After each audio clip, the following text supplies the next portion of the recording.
নুসরাত ফারিয়ার সাথে যেটা হয়েছে খুবই খারাপ হয়েছে। এটা উম আমি একদমই এটা মেনে নেওয়ার মতো না আসলে। আর কিছুদিন আগে নুসরাত ফারিয়া একটা ইন্টারভিউতে যেভাবে সে এক্সপ্লেইন করেছে খুব সুন্দর করে, তারপরেও যে তার সাথে এটা হলো, এটা আসলেই আমরা মানানসই না। কিন্তু আমি নুসরাত এতটুকু ফারিয়ার সাথে যেটা হলো আর শুভ ভাইয়ের সাথে যেই টাইপের টপিক ওনাকে নিয়ে তুলে ধরা হচ্ছে, দুটো সাইড হতে পারে। এক হতে পারে আমরা আর্টিস্টরা সব এক হয়ে আমরা বলতে পারি যে আমরা কখনো কোনো সরকারি কাজ করব না।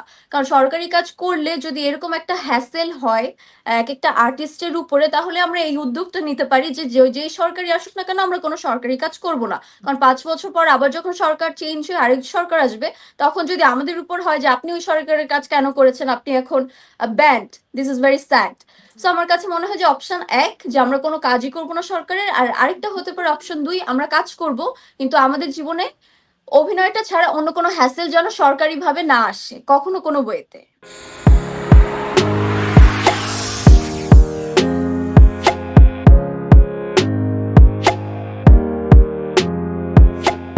দেখো, আমার জায়গা থেকে তো মনে হয় যে সে খুব একদমই পজিটিভ ওয়েতেই আছে। আর আর নেগেটিভ সাইডগুলো যেভাবে কিছু মানুষ তুলে ধরছে, ওটা আসলে মাথায় নেওয়ার মতো না আমার সেটা বলে মনে হয়। আর কিছুদিন আগে আহ, নুসরাত ফারিয়ার সাথে যেটা হয়েছে খুবই খারাপ হয়েছে। এটা উম, আমি একদমই এটা মেনে নেওয়ার মতো না আসলে। আর কিছুদিন আগে নুসরাত ফারিয়া একটা ইন্টারভিউতে যেভাবে সে এক্সপ্লেইন করেছে খুব সুন্দর করে, তারপরেও যে তার সাথে এটা হলো, এটা আসলেই মানানসই না। কিন্তু আমি এতটুকু বলবো যে আমাদের প্রত্যেকটা মানুষের যেমন জব, কেউ হসপিটালে যায়, কেউ আদালতে যায়, কেউ অফিসে যায়, আমাদের জবটা হচ্ছে অভিনয় করা। সো আমরা এটা করেই আমাদের আর্নিং অনেকেরই জি। হয়। সো আর যে ইয়েটা, সো আমরা ওটা করতেই ভালোবাসি। আমরা দিন শেষে আমরা অভিনয় করি, অনেকে অভিনয়টাই আর্নিং সোর্স, অনেক মানে এটাতেই তারা মগ্ন থাকে। এখন শুভ ভাই এত বছর ধরে, তার এত বছরের রানিং কেরিয়ার, তো আর্টিস্টের কাজ হচ্ছে অভিনয় করা, তো সে অভিনয় করেছে। এখন আমি কোনোভাবে কোনো দিক থেকে দেখতে পারি না যে সে কোনো ভুল করেছে। আজকে আমি একটু খোলা ভাবেই প্লিজ বলি, প্লিজ আমি আমি জানি, এটাই হ্যাঁ, নিতে চাই। এটা হ্যাঁ। মনে করো যে যেই সরকারি আসুক না কেন, ইট ডাজন্ট ম্যাটার। আমার কাছে মনে হয় যে যে সরকারি আসুক, অ্যাজ আর্টিস্ট আর্টিস্ট হিসাবে আমি তাকে সম্মান করব। সে যদি কোনো সরকারি ভাবে যদি কোনো কাজ দেয়, আমরা আর্টিস্টরা করে থাকি, করছি, যে যে গানের সেক্টরে হোক, নাচের সেক্টরে হোক, অভিনয় সেক্টরে হোক, সবাই কিন্তু সরকারি কাজ করছে। তো প্রবলেম হলে আমার মনে হয় সবারই হওয়া উচিত, আর না হলে কারোরই হওয়া উচিত না বেসিকলি। আর তার থেকেও তোমার বড় কথা হচ্ছে, এটা দুটো অপশন হতে পারে। আমার কাছে মনে হয় যে আমরা নুসরাত ফারিয়ার সাথে যেটা হলো আর শুভ ভাইয়ের সাথে যেই টাইপের টপিক ওনাকে নিয়ে তুলে ধরা হচ্ছে, দুটো সাইড হতে পারে। এক হতে পারে আমরা আর্টিস্টরা সব এক হয়ে আমরা বলতে পারি যে আমরা কখনো কোনো সরকারি কাজ করব না। কারণ সরকারি কাজ করলে যদি এরকম একটা হ্যাসেল হয় এক একটা আর্টিস্টের উপরে, তাহলে আমরা এই উদ্যোগটা নিতে পারি যে যেই সরকারি আসুক না কেন আমরা কোনো সরকারি কাজ করব না। কারণ ৫ বছর পর আবার যখন সরকার চেঞ্জ হয়ে আরেক সরকার আসবে, তখন যদি আমাদের উপর হয় যে আপনি ওই সরকারের কাজ কেন করেছেন, আপনি এখন band, this is very sad. So আমার কাছে মনে হয় যে অপশন এক, যে আমরা কোনো কাজই করব না সরকারের, আর আরেকটা হতে পারে অপশন দুই, আমরা কাজ করব কিন্তু আমাদের জীবনে অভিনয়টা ছাড়া অন্য কোনো হ্যাসেল যেন সরকারি ভাবে না আসে কখনো কোনো ওয়েতে। আচ্ছা, আমি আমি যেটা করছি যে নুসরাত ফারিয়ার ব্যাপারে যেটা হয়েছে, মেনন ভাইয়ের কথায় আমি একমত। এটা খুবই দুঃখজনক এবং পুরো ব্যাপারটাই আমার কাছে খুবই কাকতালীয় মনে হয়েছে। যে উম, এটাই যদি হয় যে অভিনেতা এবং অভিনেত্রীরা একটা বিশিষ্ট বায়োপিক বা কিছু একটা করলে তাদেরকে তাদের পেশার যেটা কাজ, অভিনয়ের চরিত্র ফুটিয়ে তোলা স্ক্রিনে, সেটা করলে এটার জন্য তাদের মাসুল দিতে হবে, এটা কেমন কথা?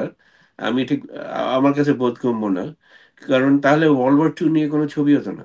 আমি এটা লিখেছি আমার ফেসবুক স্ট্যাটাসে, যে তাহলে কেউ হিটলারকে পোর্ট্রে করতো না, কেউ মুসোলিনিকে পোর্ট্রে করতো না, যেটাই কন্ট্রোভার্সিয়াল ক্যারেক্টার আছে সেটা নিয়ে কোনো ছবি হতে পারতো না। তো তাহলে আমরা আমরা কোথায় যাচ্ছি? আহ, মানে এই যে আহ, আমি তো বলবো এটা পিওর হয়রানি। এবং যারা এটা আমার মনে হয় যে এটা সরকারের ভাবমূর্তিকে নষ্ট করছে। এবং বাইরেও সরকারের ভাবমূর্তিকে নষ্ট করছে। কারণ আফটার অল এটা আম, প্রেস যেমন স্বাধীন হতে হবে, তেমনি সৃজনশীল কাজকে আমাদের সাপোর্ট করতে হবে। কিন্তু জি সেখানেও এই বিভাজন আমার মনে হয়, এবং বিভাজন কারণহীন বিভাজন বলবো আমি, এটা এটা একেবারেই কাম্য নয়। আপনার গান্ধীর উপরে 41টা বই হয়েছে, 41 ফিল্মস, কিন্তু সবাই মনে রেখেছে একটা। এবং সেটার জন্য যদি আমি বলি যে তারপরে ধরেন বিবিসি তো বঙ্গবন্ধু শেখ মুজিবুর রহমানকে সর্বকালের সর্বশ্রেষ্ঠ বাঙালি বলেছে। তাই বলে আমি বিবিসি কে বলবো হ্যাঁ তুমি চলে যাও, বিবিসি কে ব্যান করে দেবো সারা দেশে? এটা জি এটা কোনো যুক্তি আমি খুঁজে পাই না। এবং আহ, আমি ফারুকি ভাইকে বলবো যে আপনি যেহেতু এই দিকটা দেখছেন, আমি ওনাকে পার্সোনালি, ওনার সাথে আমার কথা হয়েছে যখন নিউ ইয়র্কে এসেছেন, আমরা একসাথে বসে ওনার ছবি দেখেছি, যেটা বাই দ্য ওয়ে ব্যান ছিল তখন। এবং আমরা বলেছিলাম যে আপনার ছবিটা আমরা চালাই এখানে, কেন ছবি ব্যান হবে? সেই সূত্রে আমি বলবো যে আহ, এটা প্রেস যেমন স্বাধীন হওয়া দরকার, সেরকম সৃজনশীল কাজে স্বাধীনতাও দেওয়া দরকার। চমৎকার। Thank you Rajamit. আমি মিঠু খান আর বেশিক্ষণ যাব না, আমি একটি প্রসঙ্গ নিয়ে সবার মন্তব্য নিয়ে শেষ করতে চাই আজকে আড্ডা। মিঠু খান, এখন ছবি লগ্নি উঠে আসে না। শোটা শেষ করি, মন্দিরে খেতে। মন্দিরা নিশ্চয়ই ইউএস কানাডা ট্যুর হবে, ছবিটা রিলিজ নিয়ে নিশ্চয়ই একটা মুভমেন্টের পরিকল্পনা আছে। আর এই যে একটা বিষয় আমি প্রশ্ন একবারে করে রাখি, সেটা হচ্ছে আহ এটা স্বাভাবিকভাবে হয় যে সুন্দরী সৌন্দর্যের সাথে সাথে অনেকে বলে ফেলে। ঐশ্বরিয়া রায় গত মাসে একটা টাইমস অফ ইন্ডিয়া একটা ইন্টারভিউ দিয়েছিল, বলছিল যে আমি যতটা অভিনয় পারি অনেকটা আমার সৌন্দর্যের কারণে অনেকে ডিমেরিট ভেবে নিয়েছে। আচ্ছা, তো অনেক সুন্দরীও তো করে, অভিনয় করে। তো ঐশ্বরিয়া যখন এই ধরনের কমপ্লেক্সে ভোগে, তোর দুইটা ছবি, সেকেন্ড ছবি রিলিজ পাচ্ছে, তো এটা কোনো ব্যারিয়ার তৈরি করে কিনা যে অনেকে খুব সৌন্দর্যের প্রশংসা করতে করতে অভিনয়ের কথাটা বলতে চায় না বা বলে ফেলে না, আর আমেরিকা আসা হচ্ছে? আম, এটা আসলে আমি সত্যি কথা বলতে ফেস করেছি। এটা আমি আমার নীল চক্রের যতগুলো আমি ইন্টারভিউ দিয়েছি, আমি সেটাতেও আমি বলেছি। আসলে ব্যাপারটা হয় কি যে আমি যখন কাজল রেখা করেছিলাম, কাজল রেখার ব্যাপারটাই ছিল যে আমি আসলে প্রচুর পরিমাণে কষ্ট করেছি, যেটা সত্যি কথা। মানে তো আমি তো আসলে যা আমার ওখানে এক্টিভিটিস করতে হয়েছে, আমি তো কোনো কিছুতে অভ্যস্ত ছিলাম না। সো এতটা কষ্ট করেছি, অভিনয় ওদের ল্যাঙ্গুয়েজ শিখতে হয়েছে, কাদা মাটির মধ্যে যেভাবে আমাকে মানে কন্টিনিউয়াসলি একটা ইয়ের মধ্যে, অভিনয়ের মধ্যে দিয়ে যেতে হয়েছে। কিন্তু আমি দিন শেষে বারবার এটাই শুনি যে মন্দিরাকে সুন্দর লেগেছে, মন্দিরা দেখতে সুন্দর, মন্দিরাকে ভাল লাগছে। কিন্তু আসলে না, অভিনয়ের সবাই প্রশংসা করেছে কিন্তু এটা বেশি বলতো। কিন্তু আমার মনে হয় যে দিন শেষে আমি এখন তো অভিনয় যেমন আমি এখনো, আর সবকিছু তো আসলে শেখার শেষ নেই। আমি যেমন এটাও এখনো শিখছি। আর বেসিকটা যেমন আমি নাচের পুরা একদম যেমন ছোটবেলা থেকে শিখেছি, আমি অনেকগুলো ফর্ম জানি, আমি বেসিক জানি। সো অভিনয় তো আমি ওভাবে পাকাপোক্ত নই আসলে, কারণ অভিনয় তো আমি ছোটবেলা থেকে করি না। সো এখন আমি চাই যে পাকাপোক্ত একজন অভিনেত্রী হতে। তো এটার জন্য যা আমার দরকার আমি সবকিছু শিখছি, অবজার্ভ করছি। এখন এই মোমেন্টে এসেও যদি কেউ অভিনয়ের প্রশংসা না করে তখন আসলে খুবই দুঃখজনক। এই জন্য আমার কাছে মনে হয় যে এখন নীলচক্র বের হওয়ার পর আমি একটুকুই প্রত্যাশা রাখবো যে দিন শেষে আমি এটাই শুনতে চাই যে মন্দিরা সুন্দর, শুধু না মন্দিরা যতটা সুন্দর তার থেকে মন্দিরা অভিনয়টা আরো বেশি সুন্দর করে করে। সো আমি এটা খুবই আশাবাদী শোনার জন্য। কাজল রেখাতে শুনেছি, বাট আমি যতটা শুনেছি আমি ততটাতে স্যাটিসফাইড নই আসলে, যেটা একদমই সত্যি কথা। সো আমি চাই যে নীল চক্রের মাধ্যমে সবাই আমার অভিনয়টা দেখুক, কারণ আমার দিক থেকে একটা প্লাস পয়েন্ট হচ্ছে যে কাজল রেখা মানুষে দেখেছে একদম অন্যরকম একটা মন্দিরাকে, মানে আবার নীল চক্রে যে রাইমাকে দেখবে সেটা একদমই মানে ভিন্ন। সো এটা আমার দিক থেকে অনেক ভালো হয়েছে। সো রাইমাকে দর্শকরা কতটা পছন্দ করে, কিভাবে নেয় আমি আসলে জানি না, কিন্তু আমি খুব আশাবাদী। আশা করি আমার অভিনয় তাদের কাছে খুবই ভালো লাগবে। আচ্ছা আচ্ছা, আরেকটা প্রশ্ন করতে চাই যে নাচ নিয়ে রাজ হামিদ যেটা বললেন, যে নাচে যেহেতু একটা পারদর্শিতা আছে, সেই কারণেই কি এই অ্যাডাপ্টেশনটা ছবিতে, এবং ছবির শুটিং এক্সপিরিয়েন্সের একটা গল্প একটু নিতে চাই। যে আমি দেখছিলাম একটা স্কুল চালায় মন্দিরা ওখানে, এবং সেখান থেকে গল্পটা বিল্ড আপ হয়।